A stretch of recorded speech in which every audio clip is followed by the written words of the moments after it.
મિત્રો, રાહુકેતુના સામ્રાજ્ય 2025માં કન્યા રાશિ માટે સાબિત થનારી 8 મોટી ભવિષ્યવાણીઓ। હા મિત્રો, 18 મેના રોજ રાહુકેતુનું મોટું પરિવર્તન થવાનું છે, જે કન્યા રાશિ માટે ઐતિહાસિક મહત્વ ધરાવે છે। શું તમે ક્યારે વિચાર્યું છે કે એવા કેટલાક ગ્રહો પણ છે જે આપણા જીવનમાં અચાનક કોઈ પણ ખબર વિના તૂફાન લાવી શકે છે, જે ક્યારેક આપણા ભાગ્યના દરવાજા ખોલી નાખે છે અને ક્યારેક બંધ કરી દે છે? આજે આપણે વાત કરવા જઈ રહ્યા છીએ એવા ખાસ અને રહસ્યમય ગ્રહો વિશે, રાહુ અને કેતુ। મિત્રો, આ માત્ર હાયાગ્રહ નથી, પરંતુ આપણા જીવનમાં ચાલાકી, કૂટનીતિ અને રણનીતિના પ્રતિનિધિ છે। એ એવા ગ્રહો છે જે અચાનક આપણું નસીબ બદલી શકે છે, આપણું વિચારવાનું દૃષ્ટિકોણ બદલી શકે છે અને આપણા જીવનના અનેક પાસાને નવો રસ્તો આપી શકે છે। રાહુકેતુની આ ગ્રહ યાત્રાને તમે સામાન્ય પરિવર્તન ન સમજતા। 18 વર્ષ પછી તમારું જીવન ફરી એકવાર મોટો વળાંક લેવા જઈ રહ્યું છે। તમને જણાવી દઉં કે 18 વર્ષ પછી રાહુ તમારા 6ઠ્ઠા સ્થાનમાં પ્રવેશ કરશે અને 18 વર્ષ પછી કેતુ તમારા 12મા સ્થાનમાં જશે। શું આ પરિવર્તન તમારા માટે સંઘર્ષ લાવશે કે સફળતા? શું રાહુના આ નવા સ્થાન બદલવાથી તમારા શત્રુ પણ મિત્ર બની જશે? જો તમે પણ કન્યા રાશિના છો અથવા તમારી કુંડળીને સારી રીતે સમજવા માંગતા હોવ તો આ વિડિયો તમારા માટે છે। તો ચાલો મિત્રો, વિલંબ કર્યા વિના જાણીએ કન્યા રાશિના માટે આવનારા સમયની 8 મોટી ભવિષ્યવાણીઓ જે ચોક્કસ સાચી સાબિત થશે। પણ વિડિયોમાં આગળ વધતા પહેલા કોમેન્ટ બોક્સમાં સાચા દિલથી જય બજરંગબલી, જય હનુમાન લખજો। વિડિયોને એક લાઇક અને શેર કરજો અને જો તમે ચેનલ પર નવા હોવ તો ચેનલ સબસ્ક્રાઇબ પણ જરૂર કરજો। પહેલી ભવિષ્યવાણી, હમણાં કન્યા રાશિના જાતકો માટે તમારા લગ્ન સ્થાને એટલે કે પ્રથમ સ્થાનમાં કેતુ વિરાજમાન છે અને સીધા તમારા સામે 7મા સ્થાનમાં રાહુનું દેરો છે। છેલ્લા 1 વર્ષથી વધુ સમય થઈ ગયો છે। હવે 18 મે સુધી રાહુ 7મા ઘરમાં રહેશે અને આ ઘર સીધો સંબંધ તમારા લગ્ન જીવનસાથી, ભાગીદારી અને રોજિંદી આવક સાથે છે। શું તમારી મેરેડ લાઈફમાં છેલ્લા 1 વર્ષથી કોઈ ગેરસમજ વધી છે? શું નાના મોટા મુદ્દાઓ ઝઘડામાં ફેરવાય છે? અથવા જો તમે અનમેરિડ છો તો શું એવું બન્યું છે કે સંબંધ બંધાતા રહી ગયું હોય, વાત અટકી ગઈ હોય, અથવા લગ્ન થયા બાદ એવું લાગતું હોય કે બધું ઠીક નથી ચાલતું? આ બધું જ છે રાહુની ચાલ। ભ્રમ ઊભો કરવો, ગૂંચવણો ઊભી કરવી અને પછી તમને વિચારમાં મૂકી દેવું। તમે જ કહો, શું તમારા લગ્નજીવનમાં છેલ્લા 1 વર્ષથી કોઈ ગેરસમજ વધી છે?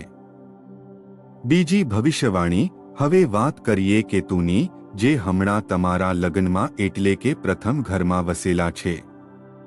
કેતુ અહીં તમને ખૂબ પ્રેક્ટિકલ બનાવે છે, ખૂબ ઊંડાણથી વિચારવાની શક્તિ આપે છે, તમારી આધ્યાત્મિક વૃદ્ધિમાં મદદ કરે છે।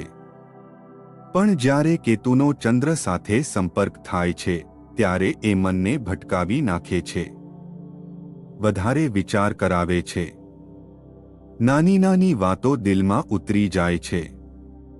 તમે જ વિચારો, શું તાજેતરમાં તમે વધુ ભાવુક થઈ ગયા છો? શું થોડીક વાત પણ તમને અકળાવી દે છે? શું મનમાં વારંવાર શંકા અને અસુરક્ષાની લાગણી આવી રહી છે? તો જાણી લો, આ છે કેતુનો અસર તમારા મન પર। અને આ અસર માત્ર મન પર નહીં, પણ તમારા પ્રેમ સંબંધો અને માનસિક શાંતિ પર પણ પડે છે। પણ એક મોટી વાત એ છે કે કન્યા રાશિ એવી ખાસ રાશિઓમાં આવે છે જેણે માટે આ રાહુકેતુનું ટ્રાન્ઝિટ બહુ મોટો વળાંક સાબિત થઈ શકે છે।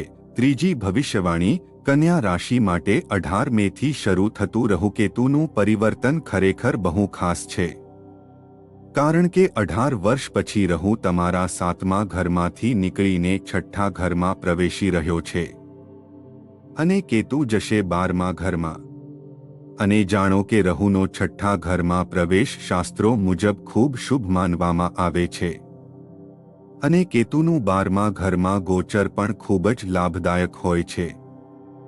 હવે સમજાવો આ પરિવર્તન તમારા માટે શું લાવશે। રહુ જ્યારે 6ઠ્ઠા ઘરમાં આવે છે ત્યારે 3 મોટા દુશ્મનો પર વિજય અપાવે છે, ઋણ, રોગ અને શત્રુ।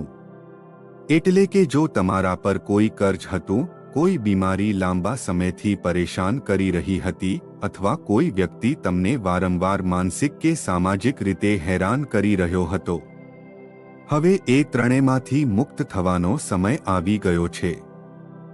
આ રહુ હવે તમને લડવાની શક્તિ આપશે। ચતુરાઈથી, હિંમતથી અને સાચી રણનીતિ સાથે તમે આ પડકારોને પાછળ છોડશો। અને સૌથી મોટી વાત, કન્યા રાશિવાળાઓ માટે આ ગોચર કાનૂની મામલાઓમાં પણ રાહત આપનારો સાબિત થશે। જો તમે કોઈ કેસ, કોર્ટ કચેરી કે કોઈ વિવાદમાં ફસાયા હતા અથવા સરકારની કોઈ ફાઇલ અટકેલી હતી, તો રાહુના ગોચર પછી એટલે કે 18 મે પછી અને ખાસ કરીને ઓક્ટોબરથી નવેમ્બર પહેલા તમને તેમાં સફળતા મળવાની પૂરી શક્યતા છે। ચોથી ભવિષ્યવાણી, 18 મે પછી કેતુનું ગોચર તમારા 12મા ઘરમાં થશે અને આ કોઈ સામાન્ય વાત નથી। આ એ ઘર છે જે લાંબા પ્રવાસો, વિદેશ યાત્રાઓ, આધ્યાત્મિક યાત્રાઓ અને અજાણી અનુભૂતિઓનું પ્રતિનિધિત્વ કરે છે। એટલે તમે એવી જગ્યા જશો જ્યાં જવાનો કોઈ પ્લાન નહોતો અને અચાનક ત્યાં પહોંચી જશો। કેટલીક યાત્રાઓ એવી રહેશે જે રહસ્યથી ભરપૂર હશે, જેમ કે એક દિવસ તમે માત્ર બજાર જવાનો વિચારો અને અચાનક કોઈ મંદિર, શમશાન કે એવી જગ્યાએ પહોંચી જશો જ્યાં આત્મા કોઈ અજાણી ખેંચણ અનુભવે। કેતુ જ્યારે દ્વાદશ ભાવમાં હોય છે ત્યારે એ વ્યક્તિને એવા રસ્તાઓ પર લઈ જાય છે જ્યાં શાંતિ, સત્ય અને રહસ્ય ભરેલું હોય। તમે ધ્યાન આપશો કે વારંવાર આવી જગ્યાઓથી પસાર થશો, મંદિર, શમશાન, જંગલ, તળાવો, એવા સ્થળો જ્યાં જીવન અને મૃત્યુ બંનેની ઊર્જા અનુભવાય। કેતુ મોક્ષ અને આધ્યાત્મિકતાનો કારક છે અને જ્યારે તે 12મા ઘરમાં આવે છે ત્યારે માણસના અંદર એક અજાણી ઊંડાણ આવે છે। ક્યારેક એકલા બેઠા બેઠા બધું વિચારવાનું મન કરશે, ક્યારેક કોઈ જૂના દુઃખમાંથી આત્મિક શીખ મળશે। તમે કુદરત સાથે એટલા નજીક અનુભવ કરશો જેટલું કદાચ પહેલા ક્યારેય નહોતું। પાંચમી ભવિષ્યવાણી, હવે વાત કરીએ રાહુની દૃષ્ટિની તમારા દશમ ભાવ એટલે કે કર્મ અને કારકિર્દી સ્થાન પર। અહીં રાહુની દૃષ્ટિ તમારા પ્રોફેશનલ જીવનમાં મોટો બદલાવ લાવી શકે છે। કોઈ નવું ઓફર લેટર મળી શકે છે, કોઈ મોટું ઇન્ટરવ્યૂ આવી શકે છે, કોઈ એવી વ્યક્તિ તમારી જિંદગીમાં આવી શકે છે જે તમારા કારકિર્દીને નવી દિશા આપે। નવી ઓળખાણો થશે, તમારી યોજના, તમારી સ્ટ્રેટેજી અને તમારી ચતુરાઈ બધું તમારા તરફ કામ કરવાનું શરૂ કરશે। લોકો તમારી સમજદારી અને વિચારશક્તિની પ્રશંસા કરશે।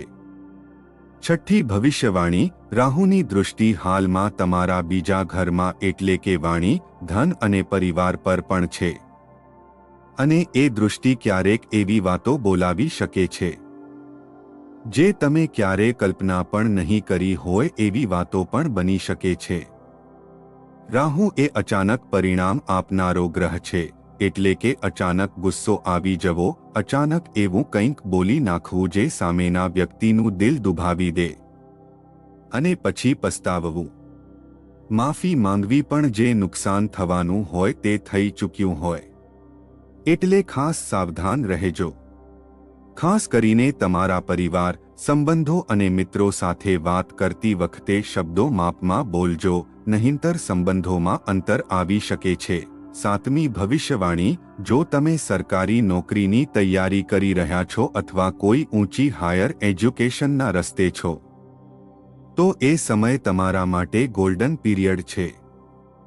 કારણ કે રાહુ તમારા અંદર એવી ચતુરાઈ, એ સ્ટ્રેટેજી અને માઇન્ડ શાર્પનેસ લાવી રહ્યો છે કે જેના વડે તમે માત્ર સ્પર્ધામાં ભાગ નહીં લો પણ જીતો પણ. તમારી પ્લાનિંગ એવી હશે કે સામે વાળો માત્ર વિચારે જ રહ્યો હશે અને તમે પહેલાથી જ લક્ષ્ય સુધી પહોંચી ગયા હશો. હવે જાણી લો કન્યા રાશિ માટે ખાસ 7 ઉપાય. નંબર 1, ભગવાન ગણેશની પૂજા કરો. કન્યા રાશિ પર કેતુનો પ્રભાવ છે અને કેતુનો સીધો સંબંધ ગણેશજી સાથે છે. દરરોજ સવારે ગણપતિ નમઃ મંત્રનો 108 વાર જાપ કરો. ગણેશજીની પૂજાથી વિઘ્નો દૂર થાય છે, ભ્રમ દૂર થાય છે અને નિર્ણય શક્તિ મજબૂત બને છે. નંબર 2, હનુમાનજીની આરાધના કરો. રાહુના પ્રભાવને શાંત કરવા માટે સૌથી અસરકારક ઉપાય છે હનુમાનજીની ભક્તિ. મંગળવાર અને શનિવારે હનુમાન ચાલીસાનું પાઠ કરો અને હમ હનુમતે નમઃ મંત્રનો 108 વાર જાપ કરો.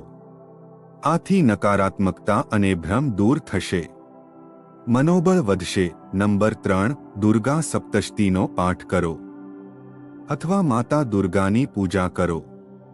કન્યા રાશિની અધિષ્ઠાત્રી દેવી માતા દુર્ગા છે. નવરાત્રિમાં દુર્ગા સપ્તશતીનું પાઠ કરો અથવા દર શુક્રવારે દુર્ગાય નમઃ મંત્રનો જાપ કરો. આ ઉપાય તમારું રક્ષણ કવચ બની રહેશે. નંબર 4, કેતુ માટે ચંદ્ર દોષ શાંતિનો ઉપાય કરો.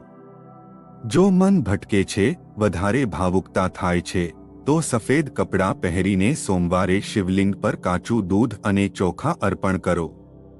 આ ઉપાય કેતુ અને ચંદ્રમાના સંયુક્ત પ્રભાવને ઓછો કરશે. નંબર 5, રાહુ માટે કાળા તલ અને નાળિયેરનું દાન કરો.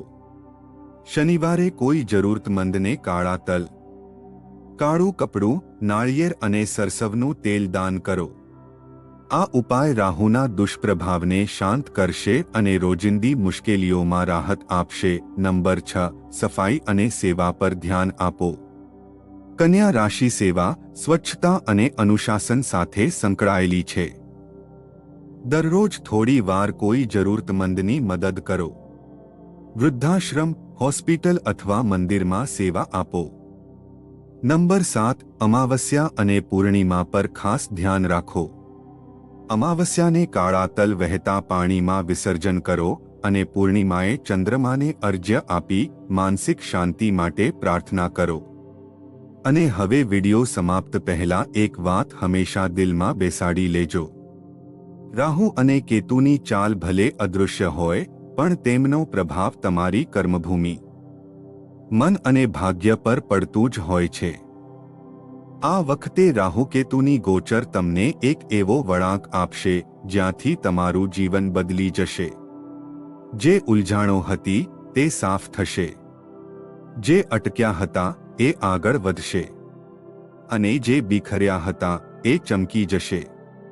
તો કન્યા રાશિના સાધકો, જો તમને આ વિડિયો પસંદ આવ્યો હોય તો વિડિયોને લાઈક કરી ચેનલને સબસ્ક્રાઇબ કરવાનું ભૂલશો નહીં અને કમેન્ટ બોક્સમાં જય બજરંગ બલી અવશ્ય લખી દેજો. ફરી મળીશું એક નવા વિડિયોમાં. આભાર.